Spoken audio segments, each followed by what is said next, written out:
Hello coders, welcome back. In the last video we talked about immutability. In this video we'll talk about conditional statements in Kotlin. So let's get started.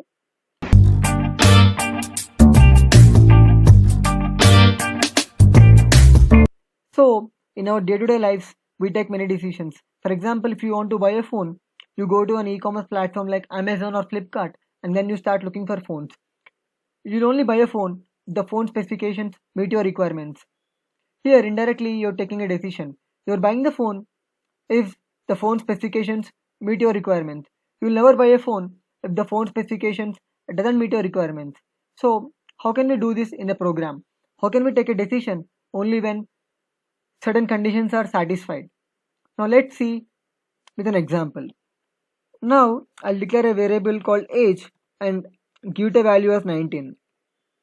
We all know that a person is eligible to vote if his or her age is greater than or equal to 18.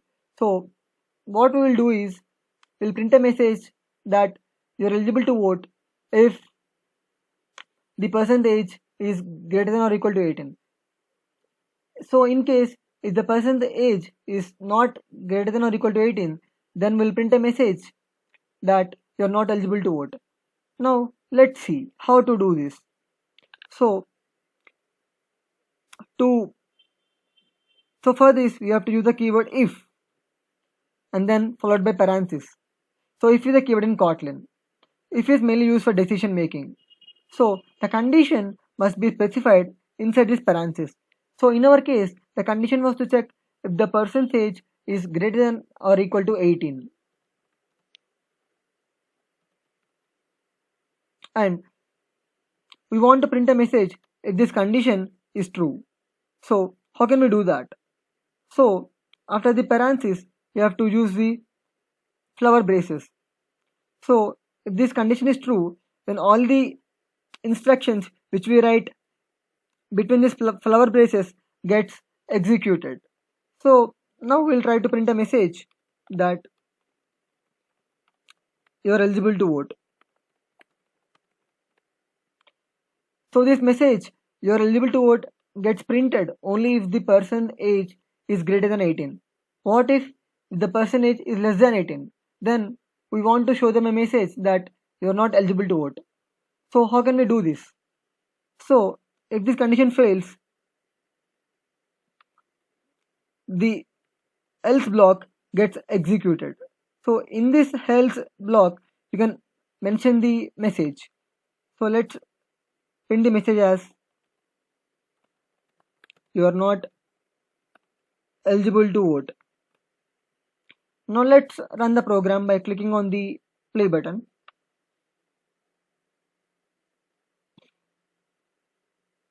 As you can see here, your eligible to vote got printed because the person age is 19.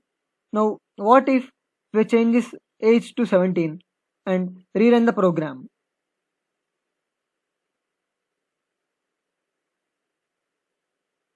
As you can see here, now you are not eligible to vote got printed.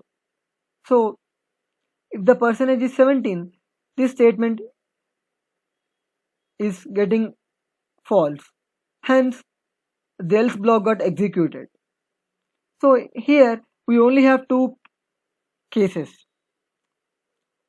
If the person age is greater than 18, we are printing a message. And if the person age is not greater than 18, then we are printing a message. What if we have more than two conditions? For example, let's say you got 85 marks. Now we know we have different grades like A, B, C, D. So let's try to print a message. So basically we'll print the grade depending on the marks. Now let's see how to do this. So first we have to write a condition. So the first condition is if marks is greater than or equal to 90, then we'll print the grade as A plus. And also one important point to remember, if there is only one statement inside if, then there is no need to use flower braces. It is not required to use. So even the syntax looks perfectly valid. Now let's write the second condition.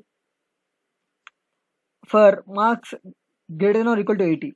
We can't use else because in the last, as you saw in the last example, we had only two cases, but here we have to handle more than two cases. Then you have to use the keyword else if. So type else if, then parenthesis, and write the condition inside the parenthesis.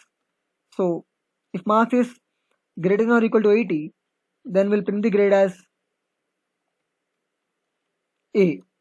Similarly, let's write a condition for marks greater than or equal to 70. In this case, we'll print the grade as B. Now the fourth condition. If marks is greater than or equal to 60, then we'll print the grade as C. So for the last case, you have to use else. So if marks is less than 60, then we'll print the grade as D. So this is basically called as else if ladder because you have a single if and single else but multiple else if statements. Now let's try to run the program and see the output. As you can see here, the program is building. Let's wait for the program to compile. It got compiled.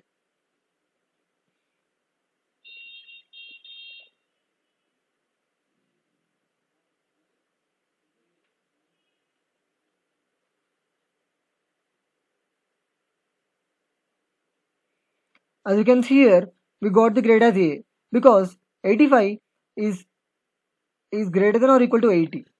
Now let's see what happens when we try to change the value of marks. Now let's put something like 65 and rerun the program and see the output. Now you see C got printed because 65 is greater than or equal to 60. Now let's see what is the output if the marks is less than 60.